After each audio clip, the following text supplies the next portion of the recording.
नमस्कार साथियों, आपका अपने YouTube चैनल में एक बार फिर से स्वागत है। दोस्तों, क्या आप भी अक्सर चिंता में डूब जाते हैं? क्या आपकी भी रातों की नींद उड़ जाती है जब भविष्य का डर और वर्तमान की उलझनें सिर पर सवार हो जाती हैं? अगर हाँ, तो यह कहानी आपके लिए है। आज हम आपको ले चलेंगे हजारों साल पीछे, वहाँ जहाँ बुद्ध ने एक साधारण युवक को ऐसा ज्ञान दिया जिससे उसकी पूरी जिंदगी बदल गई। ये सिर्फ कहानी नहीं है, ये एक आईना है जो आपकी सोच को, आपकी बेचैनी को और आपकी चिंता को समझने का एक नया तरीका दिखाएगी। चिंता कैसे दूर करें, बुद्ध के शब्दों में छुपा एक गहरा समाधान। अंत तक जरूर सुनिएगा, क्योंकि यह कहानी आपके जीवन की दिशा बदल सकती है। चलिए आरंभ करते हैं दोस्तों। बहुत समय पहले की बात है। मगध राज्य के एक छोटे से गांव में एक युवक रहता था। उसका नाम अंजन था। अंजन का जीवन कठिनाइयों से भरा हुआ था। उसके पिता किसान थे, लेकिन खेती की उपज बहुत कम होती थी। माँ बीमार रहती थी और घर में पैसों की बहुत कमी थी। अंजन बचपन से ही बहुत संवेदनशील और सोचने वाला बालक था, लेकिन यही सोचने की आदत धीरे धीरे चिंता का रूप ले बैठी। छोटी छोटी बातें उसे बहुत परेशान कर देती थी। घर की आर्थिक स्थिति, माँ का स्वास्थ्य, भविष्य की अनिश्चितता, ये सब अंजन के मन में दिन रात घूमते रहते थे। एक दिन उसकी माँ ने देखा अंजन चुपचाप बैठा हुआ है, माथे पर बल और आंखों में उदासी। बेटा, सब ठीक है? माँ ने पूछा। हाँ माँ, सब ठीक है, अंजन ने जवाब दिया, लेकिन उसकी आवाज में उदासी थी। माँ ने उसका सिर सहलाते हुए कहा, तू बुद्ध को जानता है ना? वे श्रीवस्ती में रहते हैं इन दिनों। क्यों ना तू उनके पास जाकर अपने मन की बात कहे। अंजन को यह बात जच गई। अगले ही दिन वह कुछ रोटियां और गुड़ बांधकर बुद्ध की ओर रवाना हुआ। अंजन जब श्रीवस्ती पहुंचा तो उसने देखा वहां हजारों की संख्या में लोग बुद्ध के उपदेश सुनने आए हैं। बुद्ध का चेहरा शांत था, उनके चारों ओर एक गहरा सन्नाटा था और हवा में एक अलग ही ऊर्जा। अंजन ने विनय पूर्वक हाथ जोड़कर पूछा, भगवान, क्या मैं कुछ पूछ सकता हूँ? बुद्ध मुस्कुराए और बोले, पूछो वत्स, क्या बात तुम्हारे मन में तुम्हें बोझिल किए जा रही है? अंजन ने आंखें नीचे झुका ली और कहा, मैं बहुत चिंता करता हूँ प्रभु। हर बात मुझे भीतर से खा जाती है। मैं सो नहीं पाता हूँ, खुश नहीं रह पाता। क्या इस चिंता से मुक्ति संभव है? बुद्ध कुछ पल शांत रहे, फिर बोले, एक कार्य करो अंजन, इस संघार राम के बाहर एक कुआं है, वहां एक कटोरे में पानी लेकर आओ और ध्यान से देखो उसमें क्या दिखाई देता है। अंजन गया और लौट कर आया। उसने पानी का कटोरा बुद्ध को दिखाया। क्या दिखता है उसमें? बुद्ध ने पूछा। प्रभु, मेरी ही परछाई दिखती है, लेकिन पानी थोड़ा गंदला है। बुद्ध बोले, अब इसे कुछ देर वहीं रख दो और वापस आकर मेरे पास बैठो। अंजन ने वैसा ही किया और ध्यान से बुद्ध को देखने लगा।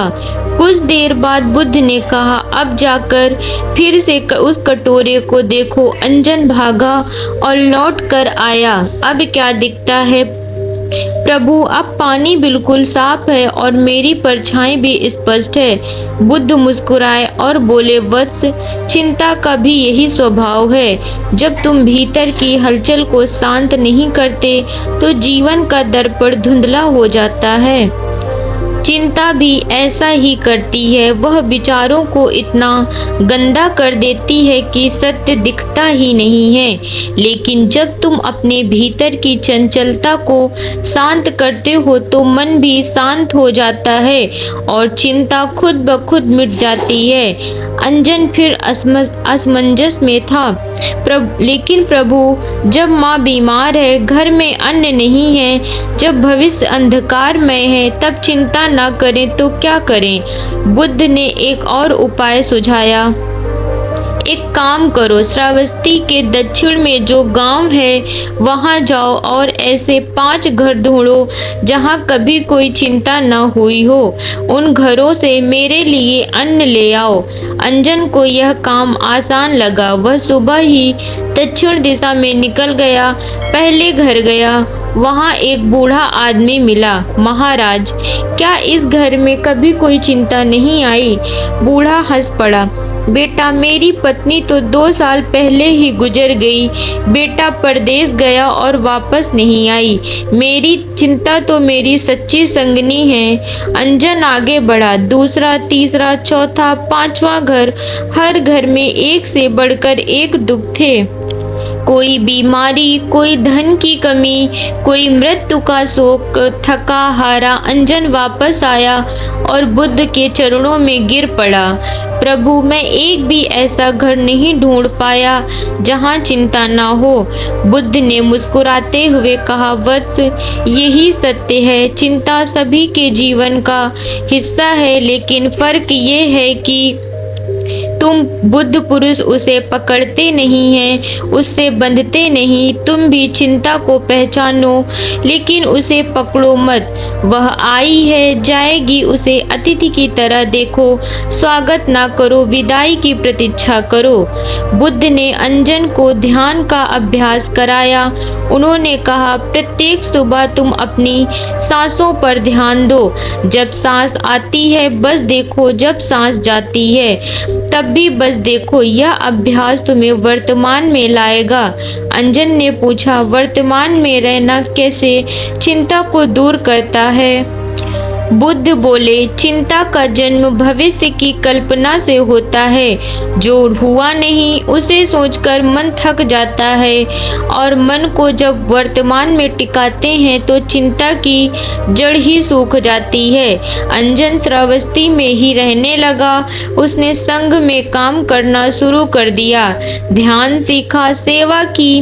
उसका मन पहले से कहीं अधिक शांत हो गया। अब उसे छोटी छोटी बातों में चिंता नहीं होती। माँ की बीमारी अब उसे भयभीत नहीं करती थी, लेकिन उसने सीखा था, चिंता करके दुख को दोहराने का कोई लाभ नहीं है। एक दिन वह बुद्ध के पास गया और बोला, प्रभु, आपने मुझे चिंता से मुक्त कर दिया। बुद्ध ने मुस्कुराकर कहा, वत्स, मैंने कुछ नहीं किया। चिंता तो एक भ्रम था। तुमने स्वयं अपने भीतर से उसका पर्दाफाश किया।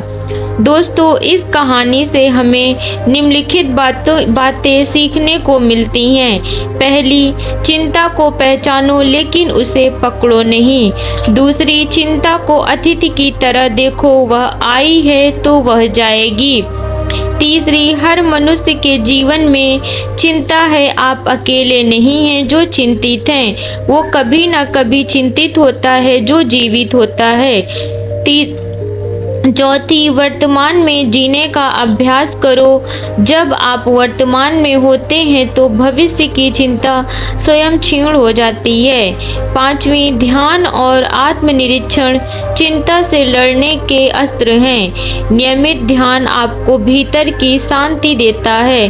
छठी, सत्य को देखो, जैसा वह है वैसा ही स्वीकारो। चिंता अक्सर तब होती है जब हम यथार्थ को स्वीकार नहीं करते हैं।